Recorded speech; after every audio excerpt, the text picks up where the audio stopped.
summarize for the recording, I think communal intimacy is what we're created for. Outside of that, there's no alignment of the various parts we're made of as individuals and how they're made to relate with each other. So the invitation is in learning to care. How do I care for me? How do I care for me in the way that will make it that it's not hurting you? And how can you care for you in a way that's not going to hurt me? And here we have Palestinian Israel. Poof! We have every conflict, man and woman. We have every brother and sister conflict. We have, and the word reconciliation, his reconciliation taking hold of us. As individual, that creates the peace. It makes us just, like just as in music, being in tune. My being becomes in tune, and therefore the music can begin. So the contact between us becomes the music. Whenever the signal becomes distorted, well, we can play with the distortion, or we can go silent, or we can, but we remain under the obedience of the Spirit guiding us. So light and love remain whole and growing, all in all, forevermore. Right? Ultimately, silence is what we need to start with and to end with each time, where the bond of spiritual oneness is intact. This is where I've understood the reverency of for the name of Yahweh, Jehovah. I come from the Christian tradition, so I'm not sure exactly how to pronounce it in the Hebrew way.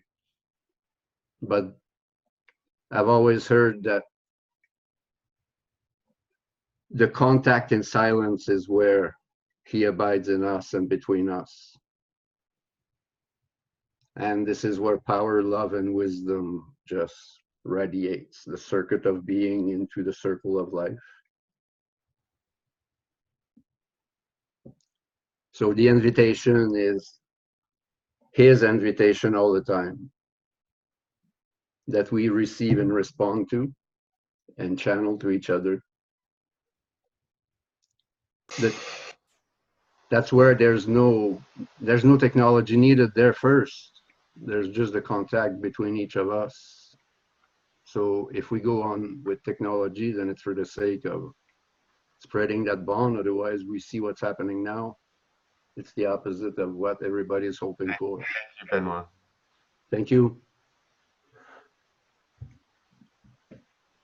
Yeah, and I do appreciate those thoughts and that you offered them a second time while we recorded them. And let's also be mindful of sharing the airtime in the limited time we have. Yes, yes. I'm sorry for dragging on. Okay.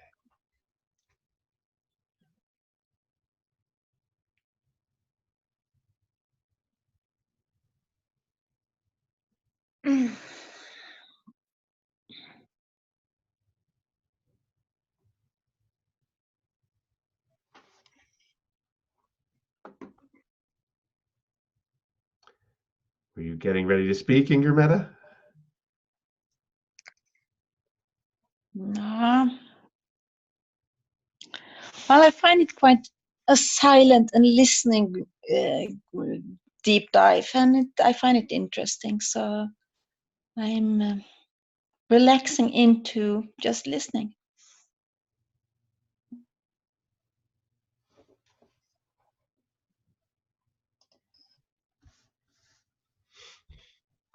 Identity and presence are the two words that I focus on, and breath and prayer. That's where wholeness and the invitation circles itself in completion. I'm going to leave. Blessing. Benoit? Yes? I'm going to leave because I feel the flow is completely interrupted. So you stay and I leave, because obviously it's me who did that. God bless you. Bye-bye. That doesn't seem to be the answer. I'm not sure. I'll just shut down. Sorry. Thank you. God bless you all. Thank you.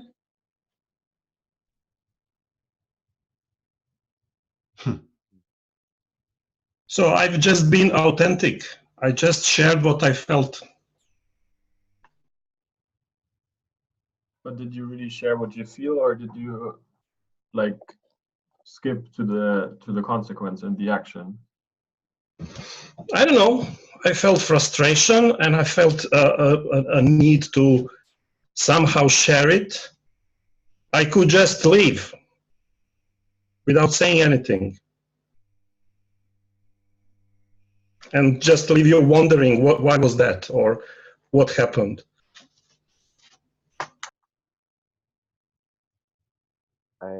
I just want to share that I've been seeing this pattern, this complexity pattern, and I think that it's often hard to communicate exactly what it is that we want to say or what we want to share. Though I feel like Nanad, I think I sensed a certain quality of frustration at the same time as you, and didn't know how to express it because I didn't necessarily want to interrupt.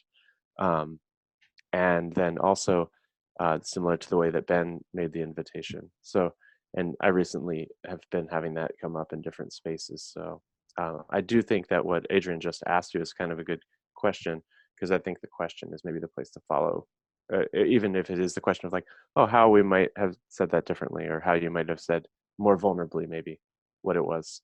I answered the question immediately. I'm open to stay with the question and answer it more deeply, with or without your help.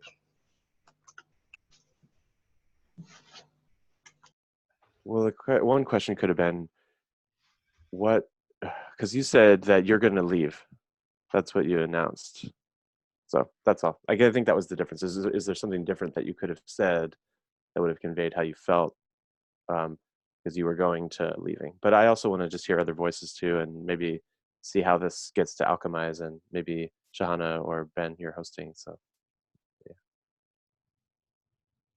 Okay. Can I talk? My response was to say that I'm a little bit quiet, and this gentleman who came late in and took the stage and talked on, and I was just curious to see the invitation. He was invited to talk, and he talked. And he shared what he had in mind, you know. So I was like, yes, but yes. So I also like Aidan, like, well, how do we say then we want to have like a flow in an interactive group like this where we don't know each other, and like we're coming from different parts of existence. So I love my watch on the wall. That's behind me. I can see that. But I was quiet. And I had an opposite reaction to ask Nenad. But I could also have left. Adrian, you want to speak? Yeah. So for me, like, something changed after we presenced that there's like supposed to be like shared airtime, and then when he started the second time, so that's what I felt. But then I don't know, like, and I'm sometimes very hesitant to jump into these feelings. So I appreciate the courage of Nenad, like, for speaking up. And at the same time, I would, like, if I would put myself back into the situation, if I would have raised my voice, I guess I would have said, like, just to presence again, like, some people, like, we take more time to think about what we're saying, and there's, in groups, there's normally, after a person finished to say something, there's this moment of silence where we kind of we make sense of what the other person said, and then we jump in, and then he jumped in again at this moment where we were still making sense, and another person might have jumped in, and to just share that with him, that give the others also some times. Maybe there are some more introverted people, or we are all more in this field of listening and taking the conversation at a slower pace, and then feeling that for me he's like violating that at the moment, and I would like to invite him to give more space to the others again. So just that's my learning from the situation. Does anybody know this gentleman that left, who spoke?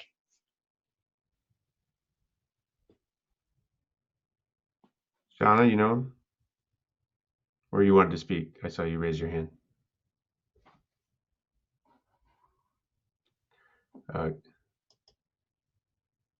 Yeah, I can explain that. So I've seen him dominating, and he kept going on and on. I perceive that as violating this space. And when I witness violence, I get angry. And I just allowed myself to show that anger by saying whatever came up. Yeah, I was shocked, you know, and you pointed out in your man, he came late.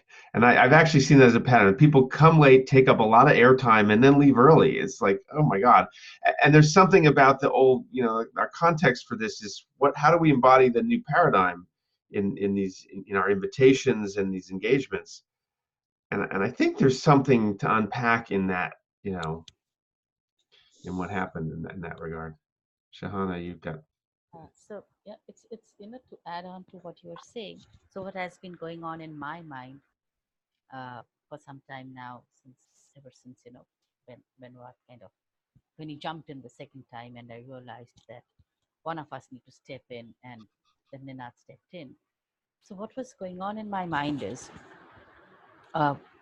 in the context of the invitation that we are sending out, from quote unquote, I'm just using the word new paradigm for the lack of a better phrase right now. In this new paradigm and context of the safe space or safe container, where we are saying bring your wholeness and whole self in, how do we set these? Because for different people, wholeness could mean different things. For different people, being authentic can mean different things. Like Adrian was saying, I'm also like Adrian. I prefer to sit back and listen, and only speak when I have really something to say. And you know, I prefer to listen. But for different people, wholeness and being authentic can mean very different things. And while we are saying it's an emergent space, also on the other hand, do we need to put a little bit of structure, like quote unquote housekeeping up front, and state a few things, and not leave it so loose that I can interpret wholeness and authenticity in a whole different way from you, and none of us might. We're not wrong. It's just our perception, our culture, our worldview. So does that mean we need to sort of level the ground a bit and set a few housekeeping rules, even though it's an emergent space? And something else that came up in our group of four is that Ted brought in one perspective and Doug brought in the other. Is one is a place for emergence and connection, and the other is what is. Many people we expect, and it's fair enough to expect some actions that we can take post a call, or So how do we tread that balance between being and doing, and how do we structure a space, quote unquote structure, for emergence and wholeness and authenticity, while keeping, like you said, airtime, and maintaining that safeness of the container? And so yeah, those were playing on my those were in my mind, and I don't have an immediate answer, but Doug? Yeah, I just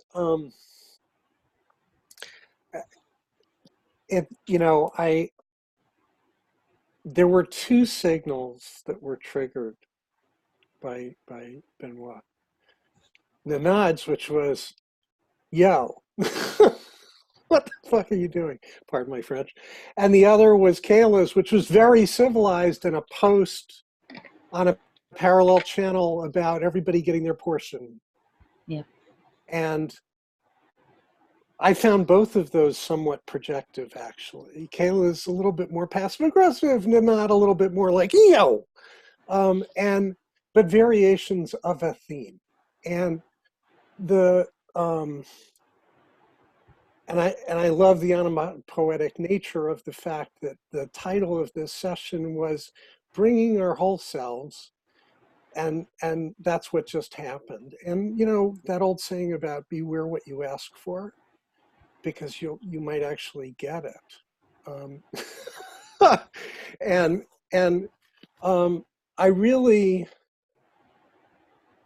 I mean, this is what human beings do.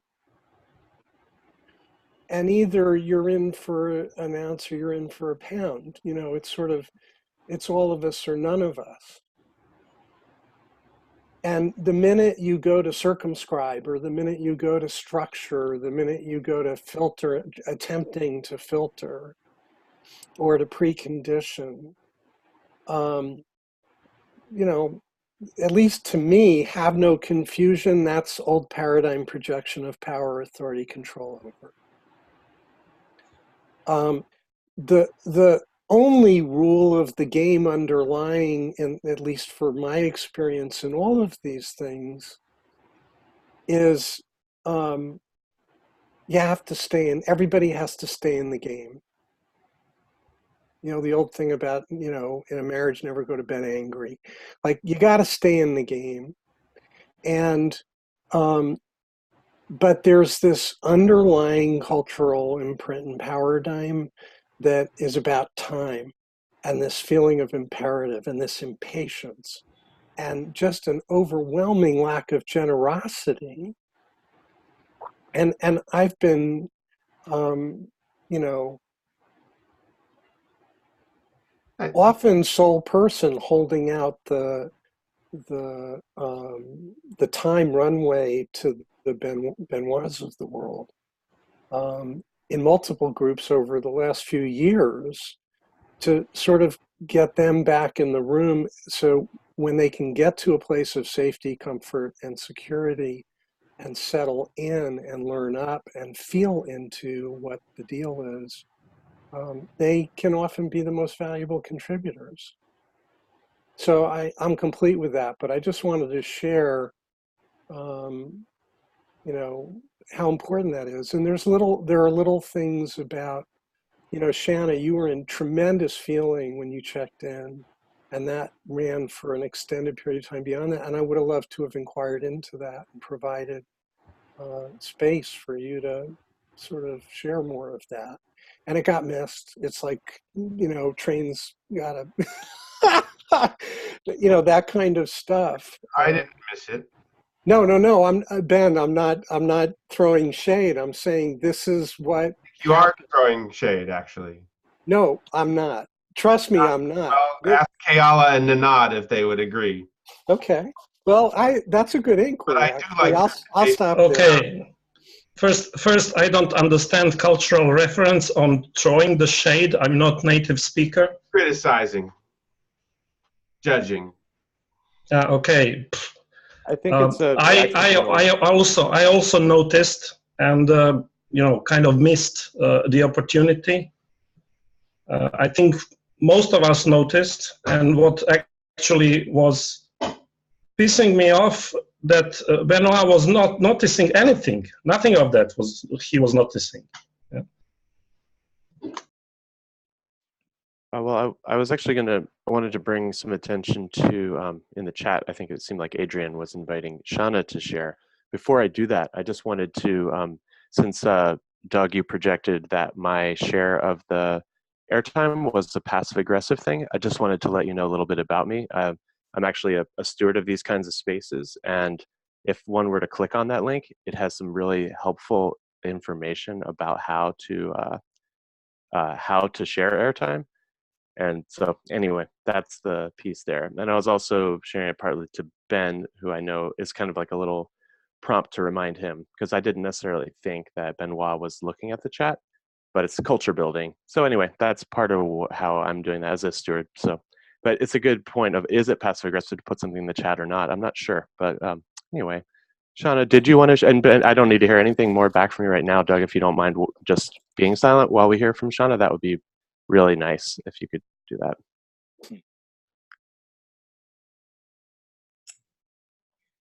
I don't know what to say. I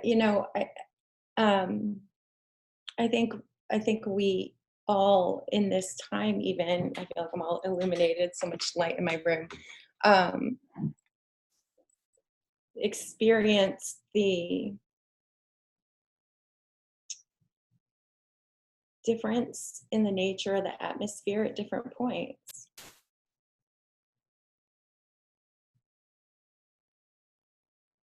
And even for me, I know when I'm embodied, present, and when I'm going, I think it goes back to what Nanad raised, this like mediation, even of words sometimes gets in the way.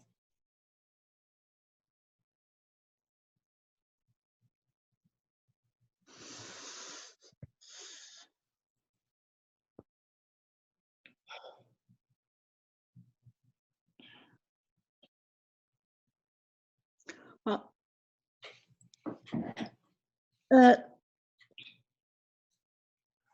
Shan, are you done? I think getting the context for my own experience of the tension point that I'm in right now and the decisions that I'm making and oceans of information and trying to illuminate a situation that, when you've been able to see, so you have eyes to see something systemically, you see structures, you see even coding in software, you see it to that granularity, and you carry something because you see. I think that's hard for us who can see on that level. Like if another friend who, I said to him, you see invisible things. You have like night vision, you see in this darkness, you see these invisible things. And when there isn't space or time to like hold up, like the train is so far off the tracks, can someone sit long enough to stop the train, and can we start to like create space to see the mechanisms, to see where we are in them, to, which is why I appreciated so much Otto Scharmer's presentation at Polaris this past week, because I think I think when I think to Benoit, like there was a communing moment for all of us. And then we kind of popped back into like more of the grasping and, back into that place, which is a different place, which has been I guess the place that I'm at too, looking to meet with somebody and oceans of information and 10 years of experience and attempted communications and engagement in the law and in things that you just say. In the meantime, our own failure to respond is now allowing for maladaptation that is more dangerous than our failure, because we didn't respond. Now we've got gross maladaptation happening that's being empowered by technology in exacerbating ways, in further exacerbating ways that can actually do damage so much more quickly. And that's being empowered because the people who have the power have the money to build the technology to make it go faster and worse and cause more damage. And everybody's stuck in these technicalities of laws, and nobody's kind of stepping back to see and feel the damage. So that's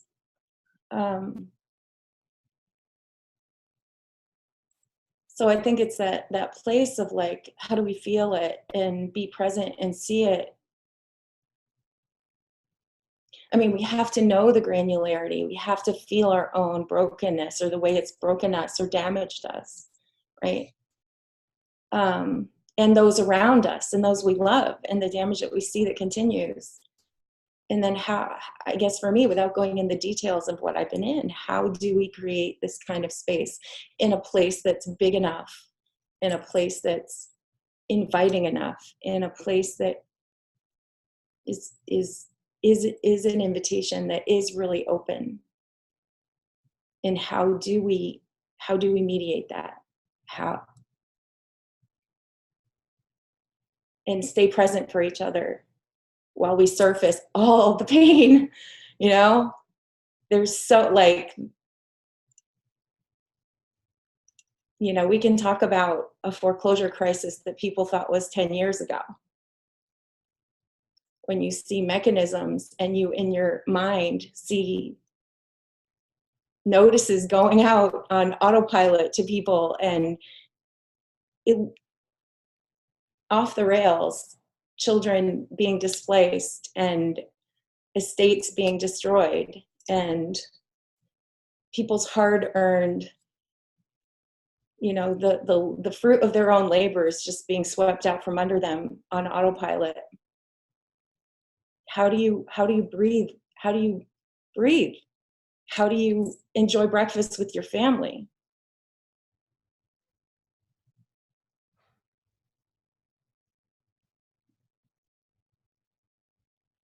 How do you sleep?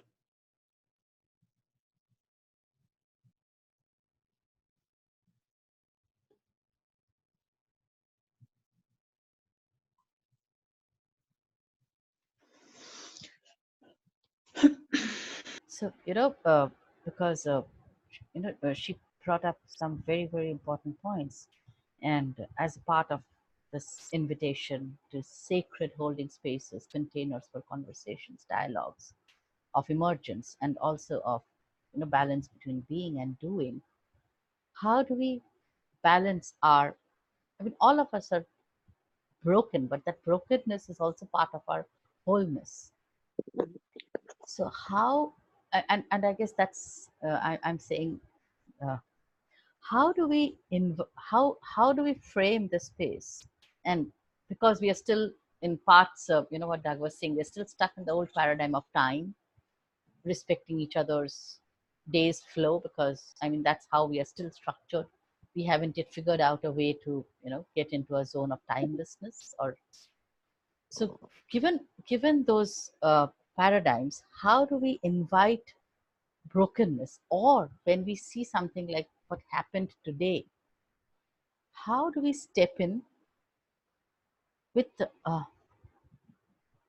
with gentleness and still, it is, so perhaps, what I'm saying is, how do we step in with gentleness and channel that brokenness, maybe give that person assurance of another space, and yet respect everyone else's quote unquote claim to the collective space?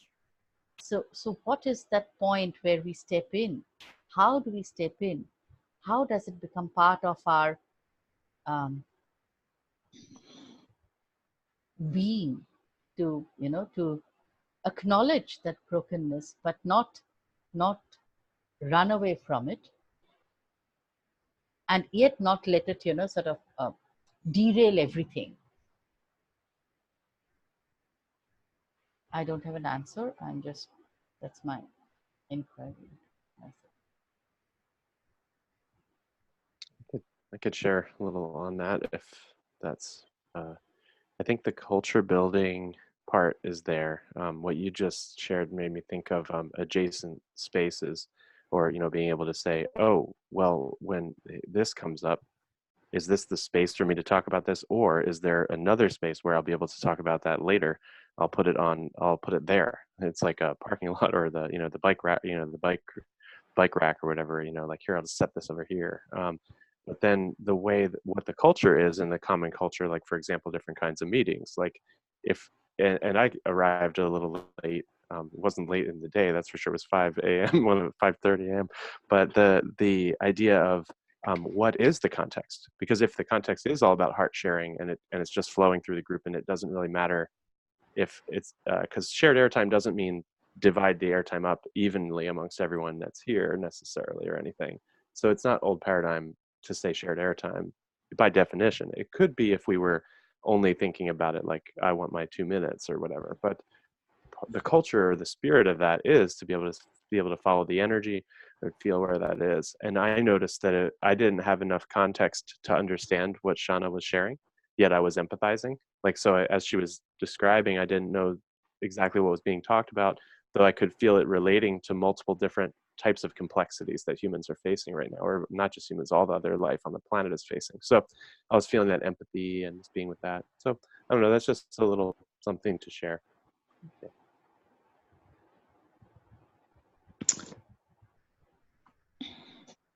Mm-hmm. Like to talk. I'm a little bit, you know, I'm concerned, or I care for that person who left because he was invited to talk twice inside this summarizing event, or the last part. It was because Ben, you put on the recording, and you ask him to repeat his sentences again, and he continued to explain and to continue his elaborative understanding of his own divine understanding of communication. So and I tried to grasp what he was explaining on the theme on silence and the divine silence.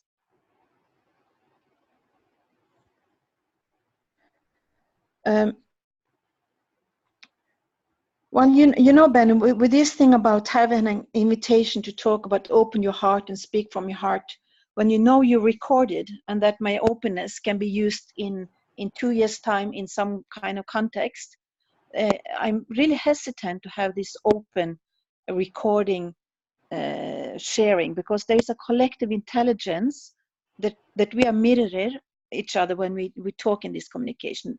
We are now 6, 8 people left, and we have a resonance in the fact that we are sitting here on different parts of the world. So this safe container is not so safe when we're having the recording again, but it was happening. So I think, Ben, you talked about it, you will turn on the recording afterwards, but then you complimented this gentleman saying, oh, this is so good. I will put on the recording, and then and he tried to repeat what he's expressed. So in fact, he was finished. So he didn't want to have a monopoly or to take the airtime, and you know, it's not about that. It's more the conversation that we kind of elaborate in this invitation, and how do we invite ourselves to speak into this conversation. So it is some kind of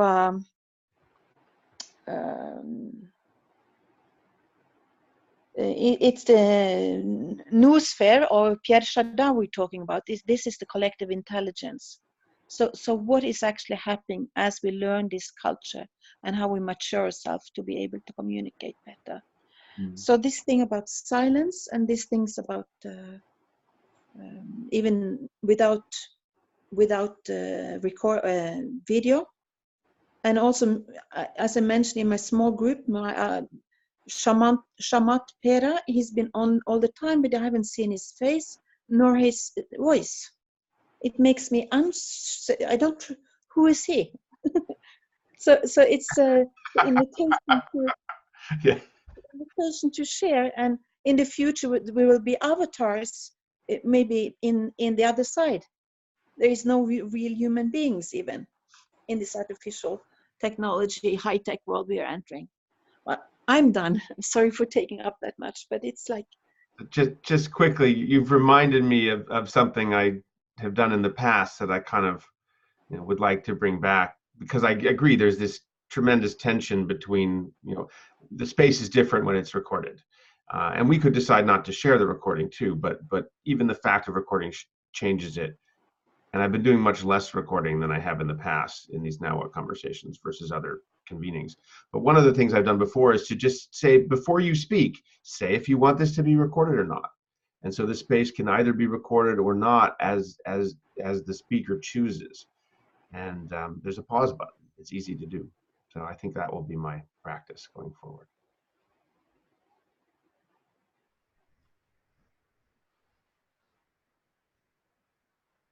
Yeah, Francois.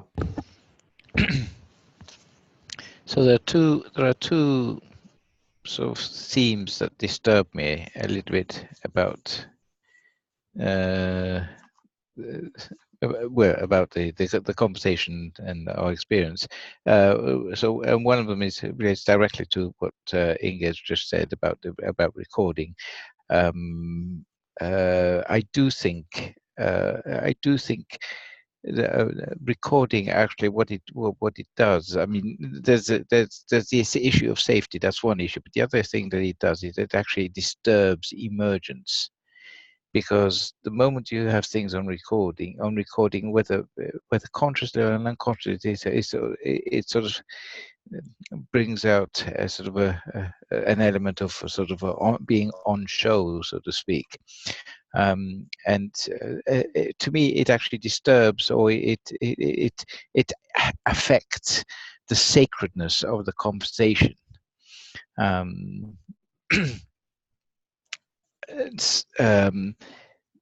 And therefore, the emergence, what emerges from it, will be different. So I'm not sure if I'm explaining that very clearly already. And I'm not even sure that I completely understand why myself. But I did feel I need to sort of bring that up. And the other thing, another word that I'm sort of introducing is inclusivity, and how do we include different perspectives, different points of view in a space like that when it wasn't what we expected? And what do we do when it wasn't what we expected, so to speak, whatever that expectation was? And again, I'm not sure that I have an answer for that, but I just wanted to mention it. I'll stop there.